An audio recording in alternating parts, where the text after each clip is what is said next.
안녕하세요. 성부와 성자와 성령의 이름으로 말씀을 전합니다. 네, 오늘 본문은 로마서 2장 25절에서 29절까지입니다. 네, 먼저 사과의 말씀을 드립니다. 매번 5분 말씀이 새벽 5시에 올라가도록 예약을 해놓는데요.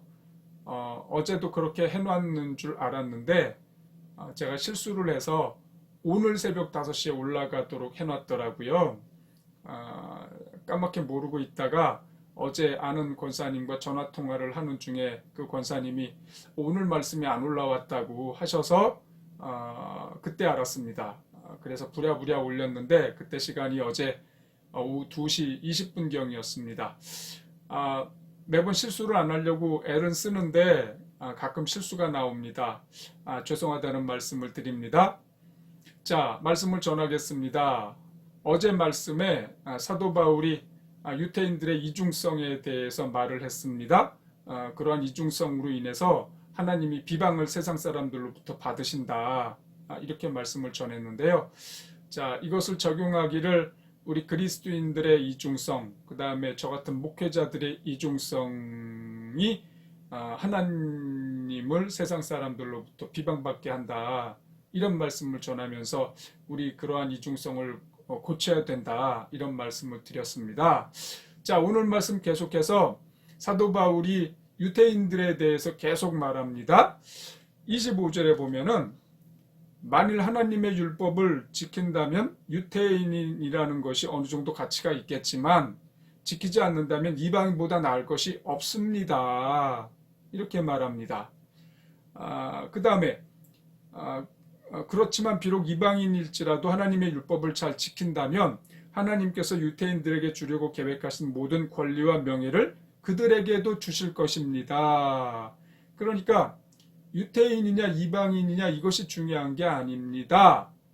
율법을 지키느냐 지키지 못하느냐 이것이 중요할 뿐입니다. 라는 말씀을 하는 겁니다. 자, 그 다음에 사실 그런 이방인은 하나님에 대해 많은 것을 알면서도 율법을 지키지 않는 유대인보다 훨씬 나은 사람입니다. 그렇죠. 자, 지금 사도 바울이 유대인들이 가진 이 선민사상을 논파해 나가고 있습니다. 이 선민사상이라는 게 유대인들에게는 얼마나 강고한 것인지요. 그런데 본인이 유대인의 입장으로서 그 유대인들의 가진 그 선민사상을 너무나 잘 알지 않습니까? 그런데 그것이 율법을 지키지 않는다면 쓸모없는 것이다. 오히려 율법이 없는 가운데에서도 하나님의 법을 지키는 이방인들이 오히려 낫다. 그 사람들이 오히려 그 율법을 지키면 유대인들에게 하나님이 주시려고 했던 모든 권리와 명예를 그들에게 주신다. 이렇게 말하는 겁니다. 이게 대단한 세계관의 변혁이거든요. 유대인들이 가진. 자, 그 다음에 28절에 그러므로 유대인 부모에게서 태어났다든가 유대인이 받는 할례를 받았다는 것만으로 누구나 참 유대인이라고 할 수 없습니다. 참 유대인이란 그 마음이 하나님과 올바른 관계에 놓여 있는 사람입니다. 올바른 관계에 놓여 있는 사람. 이 말이 참 좋은 말입니다. 그 다음에 할례 받았다고. 그 사람이 유대인이 아니다. 자, 마음과 생각이 완전히 변화된 그런 사람을 하나님이 찾으신다. 지금 이렇게 얘기합니다. 좀 전에 제가 하나님과 올바른 관계에 있는 그런 마음 있는 사람, 그 다음에 마음과 생각이 완전히 변화된 사람, 이런 사람을 하나님이 찾으신다고 지금 얘기하거든요. 마음과 생각이 완전히 변화된 사람. 어디서 이거 들어본 말씀 같지 않으세요? 로마서 12장 2절에 이런 말씀 있지 않습니까? 여러분은 이 세대를 본받지 말고 오직 마음을 새롭게 함으로 변화를 받아. 이러지 않습니까? 새롭게 함으로 변화를 받아 하나님의 선하시고 기뻐하시고 온전하신 뜻이 무엇인지 분별하도록 하라 하십시오. 자, 여기서 핵심이 되는 말씀은 마음이 새롭게 됨으로 변화를 받아합니다.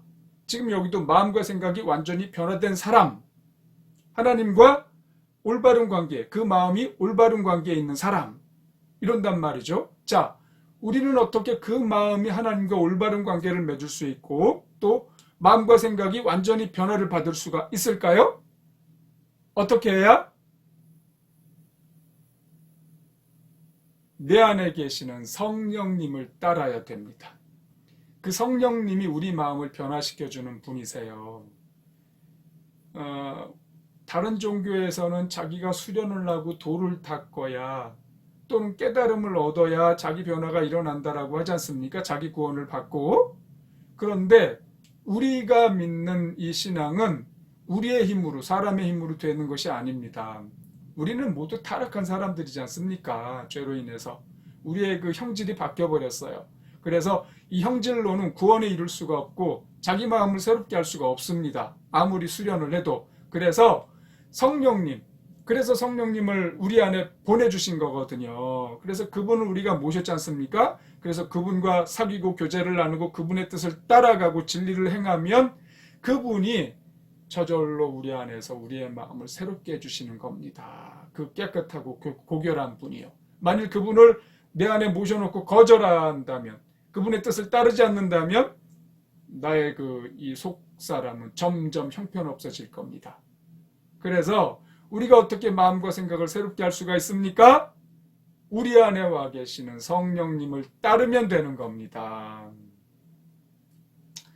여러분, 우리 안에 계시는 성령님을 존중해 드리고 애써 따르셔야 합니다. 그런 사람들이 되시기를 예수님의 이름으로 축원합니다. 기도하겠습니다. 하나님 아버지, 우리에게 성령님을 주셔서 감사합니다. 성령님 우리 안에서 활동하시기를 간구드립니다. 활동하셔서 우리 안에서 놀라운 일을 이루시기를, 또 우리의 마음을 새롭게 해주시기를 간구드리며 예수님의 이름으로 기도합니다. 아멘.